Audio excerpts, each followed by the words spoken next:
Hello बच्चों, पिछले अध्याय में हमने सीखा था प्रेजेंट और पास्ट की वॉइस। आज का हमारा टॉपिक है फ्यूचर। तो सबसे पहले हम फ्यूचर का करते हैं, फ्यूचर इंडेफिनेट। तो थोड़ा सा इसके टेंस के बारे में पढ़ते हैं। इसकी पहचान क्या होती है? गा, गी, गे। हिंदी का कोई सेंटेंस है, उसमें अगर लास्ट में गा, गी, गे अगर ये शब्द आते हैं तो फ्यूचर इंडेफिनेट का सेंटेंस होता है। हेल्पिंग वर्ब इसमें क्या होती है? विल या सेल। विल या सेल। विल किसके साथ लगाते हैं और सेल किसके साथ लगाते हैं?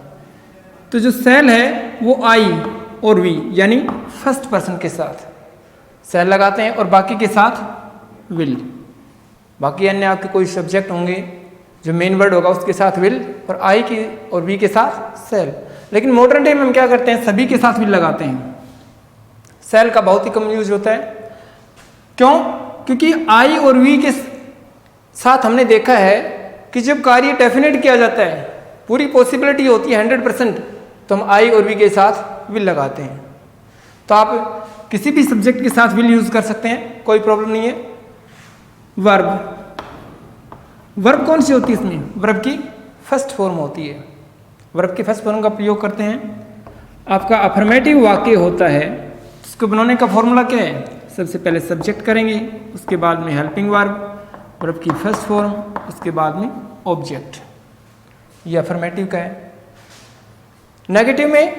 नेगेटिव में मैंने आपको पहले बता रखा है, सिर्फ एक सिंपल सी बात है कि हेल्पिंग वर्ब के बाद हमें क्या करना है? नोट का प्रयोग करना है। सब्जेक्ट प्लस हेल्पिंग वर्ब, उसके बाद में नॉट, उसके बाद में वर्ब की फर्स्ट फॉर्म और उसके बाद में ऑब्जेक्ट। अब आपने देखा कि सिंपली हमने क्या किया है? सिर्फ नोट का प्रयोग किया है हेल्पिंग वर्ब के बाद में। अब बात करते हैं इंटरोगेटिव की। इंटरोगेटिव में क्या करते हैं? हमको सिर्फ हेल्पिंग वर्ब उठा के और सब्जेक्ट से पहले रखनी है, हमारा फॉर्मूला तैयार हो जाएगा। सबसे पहले क्या करेंगे? हेल्पिंग वर्ब, उसके बाद में क्या गया? सब्जेक्ट, उसके बाद में अगर नोट है, वाक्य इंटरोगेटिव प्लस नेगेटिव है तो आप नोट यूज कर सकते हैं, अन्यथा छोड़ देना है। वर्ब की फर्स्ट फॉर्म, उसके बाद में ऑब्जेक्ट और लास्ट में साइन ऑफ इंटरोगेशन। ये हमारे टेंस को बनाने का फॉर्मूला था। अब बात करते हैं वॉइस बनाने की। इसको एक्टिव को हम पैसिव में कैसे कन्वर्ट करें? तो सबसे पहले हमें इसका बी का रूप पता होना चाहिए कि बी का रूप है जो एक प्रकार से आपकी हेल्पिंग वर्ब है, वो क्या यूज होगी? तो यहां पर क्या देखा? विल और सेल। तो आप यहां क्या यूज करेंगे? विल बी या सेल बी। फ्यूचर इंडेफिनेट में जब आप पैसिव वॉइस को में कन्वर्ट करेंगे, फ्यूचर इंडेफिनेट टेंस को आप एक्टिव से पैसिव में कन्वर्ट करेंगे, तो आपका जो बी का रूप होगा एज ए हेल्पिंग वर्ब होगी, वो क्या होगी आपकी? विल या सेल, और उसके साथ क्या लगेगा? बी। ठीक है। और हमारा बाकी का जो फॉर्मूला है वो क्या है? सब्जेक्ट को ऑब्जेक्ट बनाना, ऑब्जेक्ट को सब्जेक्ट बनाना, ऑब्जेक्ट से पहले बाई प्रीपोजिशन का प्रयोग और हमेशा वर्ब की थर्ड फॉर्म का प्रयोग। ये हमारा फॉर्मूला है। और बी का रूप मैंने आपको पहले ही मेंशन कर दिया है। तो इसके कुछ एग्जांपल करके देखते हैं हम। एग्जांपल है हमारा the postman will deliver the letter. Postman will deliver the letter. अगर ये हमारा सेंटेंस, तो हमने देखा कि द पोस्टमैन, सॉरी स्पेलिंग गलत हो गई थी, पोस्टमैन। तो पोस्टमैन ये क्या हमारा सब्जेक्ट है, ये क्या है हमारी हेल्पिंग वर्ब, ये क्या है वर्ब और ये क्या है ऑब्जेक्ट। तो मैंने बताया था कि जो एक्टिव में क्या होता है, जब प्रेजेंट फ्यूचर इंडेफिनेट है उसमें विल या सेल होती है हेल्पिंग वर्ब। ये आपका सब्जेक्ट हो गया, ये हेल्पिंग वर्ब हो गई, ये फर्स्ट फॉर्म है आपकी और ये आपका क्या है? Rest object. तो फॉर्मूला लागू करते हैं। हमारा सबसे पहले क्या? ऑब्जेक्ट को क्या बनाना है? Subject, the letter. उसके बाद क्या आता है? जो बी का रूप है एज ए हेल्पिंग वर्ब, वो क्या है? विल बी या सेल बी। अब मैंने बताया था किसके साथ लगाएंगे विल या सेल? जो फर्स्ट पर्सन आई और वी, अगर आपके सब्जेक्ट होंगे तो आपको क्या लगाना है? सेल। तो यह है नहीं है, यहां लेटर है तो इसके साथ क्या लगेगा? Will be. अब उसके बाद वर्ब की थर्ड फॉर्म क्या है? डिलीवर्ड। डिलीवर्ड बाय किसके द्वारा? The postman. By the postman. ये आपका रिसीव इसमें कन्वर्ट हो गया अफर्मेटिव वाक्य। अगला एग्जांपल देखते हैं।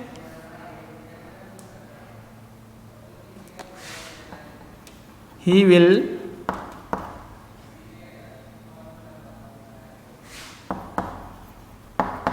Teach me. He will teach me, इसको कैसे कन्वर्ट करेंगे? देखो, सब्जेक्ट, हेल्पिंग वर्ब, वर्ब और ऑब्जेक्ट। सबसे पहले क्या किया? मी को इधर लेके आएंगे सब्जेक्ट के रूप में। यहां पर क्या है? ये ऑब्जेक्टिव केस है मी। अगर इसको हमें सब्जेक्टिव केस बनाना है तो इसका सब्जेक्टिव केस लेना होगा, इसका प्रोनाउन चेंज करेंगे। तो मी क्या है अपने आप में? Objective case. तो मी किसका ऑब्जेक्टिव केस है? आई का। तुम्हारा सब्जेक्ट क्या हो गया? आई। अब आई के साथ हम क्या लगाते हैं? सेल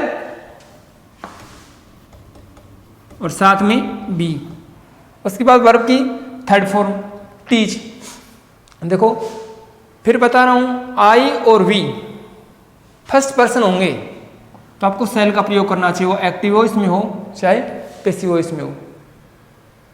बाकी अन्य जो होंगे सब्जेक्ट होंगे आप उनके साथ विल का प्रयोग करेंगे। अब आप कहोगे सर यहां पर विल था और यहां पर सेल कैसे हो गया? इस बात का ध्यान रखना, क्योंकि जो हमारा ऑब्जेक्टिव केस था वो इधर आकर के क्या बन गया? सब्जेक्ट। वो आई बन गया, नॉमिनेट केस हो गया। और आई और वी के साथ मैंने मेंशन कर दिया है क्या? सेल लगेगा। ठीक है। अच्छा, हमने क्या किया था? मी का क्या बनाया था? सब्जेक्टिव केस आई, उसके बाद बी का रूप। अब आता वर्ब। वर्ब क्या है? टीच। Third form taught. अब बाई प्रीपोजिशन का प्रयोग। यहां पर ही क्या है? सब्जेक्टिव केस है। इधर लग जाएंगे तो क्या हो जाएगा? ऑब्जेक्ट के स्थान पर ऑब्जेक्टिव केस यूज करेंगे। ही का क्या हो जाएगा? ही, हिज, हिम। ये आपका पैसिव वॉइस बन गया। ही विल टीच मी क्या बनेगा? I will be taught by him. ये आपका पैसिव वॉइस में कन्वर्ट हो गया। एक और एग्जांपल देखते हैं।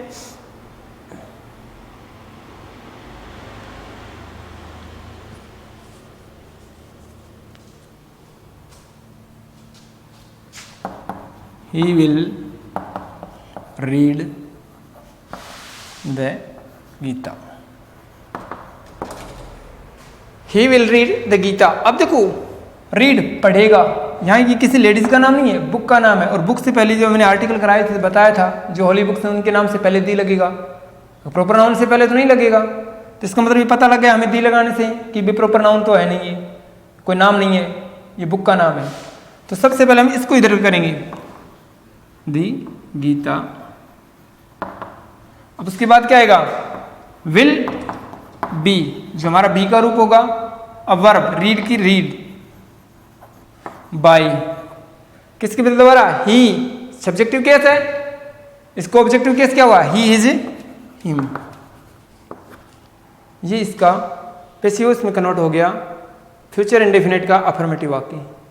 इसके ज़्यादा से ज़्यादा एग्जाम्पल बनाकर देखोगे सोल्व हो जाएगा। अब बात करते हैं नेगेटिव की।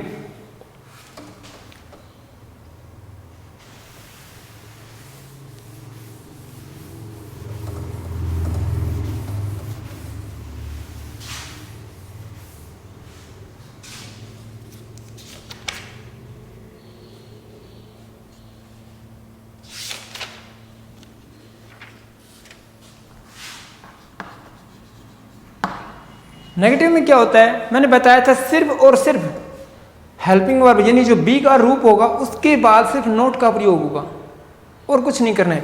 जैसे यहाँ पर हेल्पिंग वर्ब के बाद नोट लग रहा है, ऐसे ही बी आपका जो बी का रूप है विल बी या सेल बी, उसके बाद में नोट का प्रयोग होगा। और वो कहाँ होगा? इन दोनों के बीच में। सेल नोट बी या विल नोट बी, इन दोनों के बीच में यूज होगा। इसको विल बी नोट ऐसे नहीं करना है, वो आपका सेंटेंस गलत हो जाएगा। एक एग्जांपल देता हूं मैं इसका।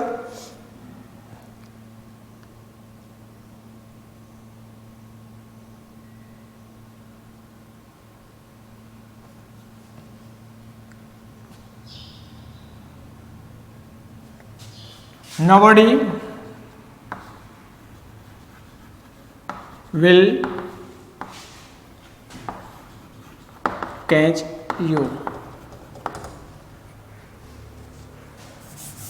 nobody will not catch you। ये आपका नेगेटिव है। इसको कैसे बनाएंगे? सबसे पहले क्या करेंगे? ऑब्जेक्ट को उठाना है। ऑब्जेक्ट हमारा क्या है? यू, और यू का नॉमिनेट केस और ऑब्जेक्टिव केस सेम होता है यू। उसके बाद क्या आएगा? जो आपका बी का रूप है विल, और उसके बाद नॉट, और उसके बाद बी। कैसी? Caught by nobody. आप इसको नए लिखे तो भी कोई नहीं, लिखेंगे तो भी कोई समस्या नहीं है। नेक्स्ट है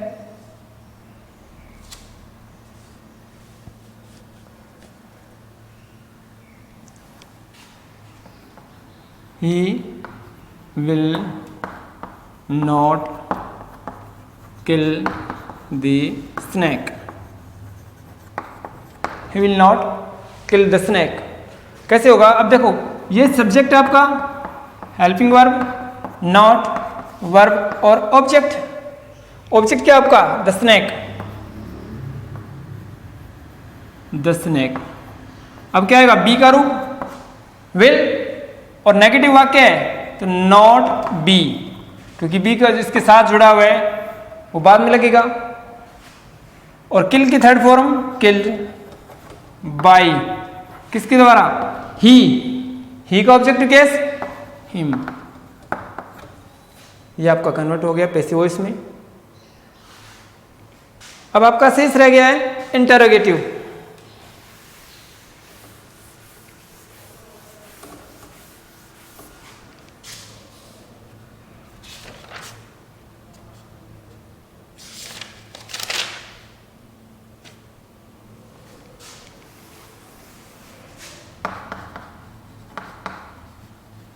इंटरोगेटिव। अब इंटरोगेटिव का फॉर्मूला आपने देखा। सबसे पहले क्या करते हैं? हेल्पिंग वर्ब टेंस में, एक्टिव वॉइस में। तो पैसिव वॉइस में जाएंगे तो सबसे पहले क्या आएगा? बी का रूप, तो is, am, are, was, were, has, have, जो भी है वो आएगा। तो हमने बी का रूप बता रखा, विल बी या सेल बी। तो अब कोई इंटरोगेटिव का कोई एग्जांपल लेते हैं। Will see not call you, will see not call you. अब ये अगर आप हमारा शुरू किससे हो रहा है? हेल्पिंग वर्ब से। ये क्या है? सब्जेक्ट, और ये क्या है? नॉट, और ये क्या है? वर्ब, और ये क्या लास्ट में यू, वो क्या है? ऑब्जेक्ट है। ये वाक्य कैसा है? Interrogative plus negative. तो सबसे पहले हमें क्या करना है? ऑब्जेक्ट को उठाना है। तो यू है हमारा, ये कैसा रहेगा? यू का यू रहेगा। लेकिन अब सब्जेक्ट देखा था हमने, ये तो इससे पहले हमें क्या यूज करनी है? बी का रूप। तो यू सेकंड पर्सन है, तो सीधी सी बात है, क्या लग जाएगा? Will, will you. अब नॉट है, नॉट, और उसके बाद में be. Will you not be called की third form called by her. She का ऑब्जेक्टिव केस क्या होता है? हर, सी, हर, हर। प्रोनाउन की टेबल आपको लिखवा रखी है, उसको अच्छी प्रकार से याद करें और आपको कन्वर्ट करने आ जाएंगी। भी आई को किस में कन्वर्ट करते हैं, मी को किस में कन्वर्ट करते हैं, वी को किस में कन्वर्ट करेंगे, एस को किस में कन्वर्ट करेंगे। आपको उनके टेबल के सब्जेक्टिव केस और ऑब्जेक्टिव केस याद होने चाहिए, तभी आपको चेंज करने में कोई प्रॉब्लम नहीं होगी। अगला है will you take tea, will you take tea. अब हमें पता चला कि ये सिर्फ इंटरोगेटिव है, साथ में नेगेटिव नहीं है। अब सबसे पहले क्या करेंगे? हेल्पिंग वर्ब से स्टार्ट हो रहा है, तो हमारा वाक्य किससे शुरू होगा? बी के रूप से। अब हम देखेंगे ऑब्जेक्ट, जो हमारा यहां इधर सब्जेक्ट बनेगा वो क्या है? टी। थर्ड पर्सन है, फर्स्ट पर्सन ही नहीं, आई और भी तो है ही नहीं, तो क्या लगाएंगे? Will, will T. अब इसके बाद नोट है? नहीं है, तो वो जो हमारा जो बी का रूप है उसको कंप्लीट कर देंगे। विल टी बी, टेक की third form taken, by preposition का प्रयोग। और उसके बाद ऑब्जेक्ट क्या है? यू। यू का क्या रहता है? यू। यू का सब्जेक्टिव केस और ऑब्जेक्टिव केस सेम होता है, हम इसको कन्वर्ट नहीं करते हैं। यह आपके हो गया इंटरोगेटिव का। आप इसके एग्जाम्पल निकालना इसको अच्छी प्रकार से आपने नोटबुक लेना, उसमें से एग्जाम्पल दे रखेंगे बहुत ज़्यादा, उनको सोल्व करना तो सोल्व हो जाएंगी, कोई समस्या नहीं है। और जो भी नहीं आए वो आप कंफर्म कर सकते हैं हमारे साथ। अब ये था आपका फ्यूचर इंडेफिनेट। फ्यूचर इंडेफिनेट हमने करवा दिया। फ्यूचर कंटिन्यूस आता है अगला। फ्यूचर कंटिन्यूस की पैसिव वॉइस है वो बनती नहीं है। क्यों? अब बता रहे हैं इसका रीजन भी। देखो फ्यूचर कंटिन्यूस में क्या होता है,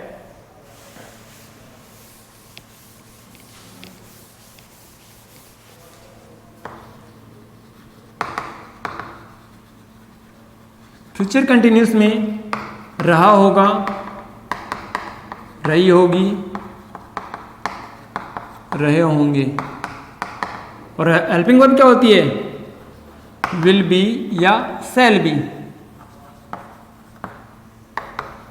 और वर्ब की फर्स्ट फॉर्म के साथ ING.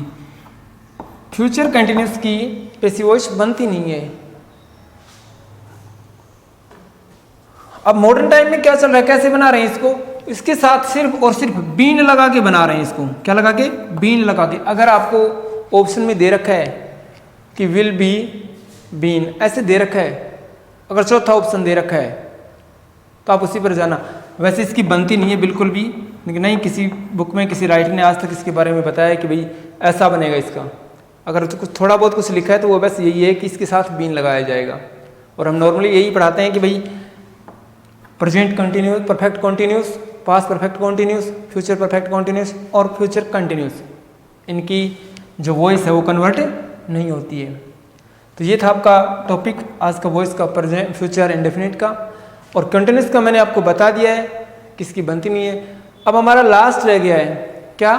Future perfect.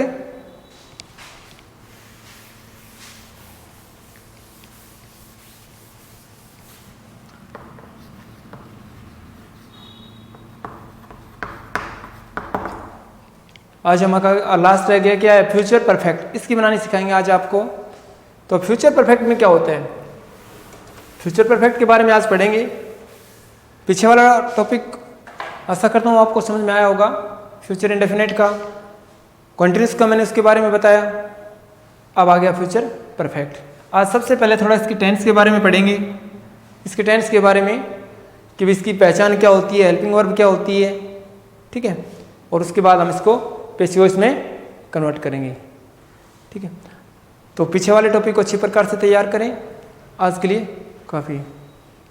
Thank you.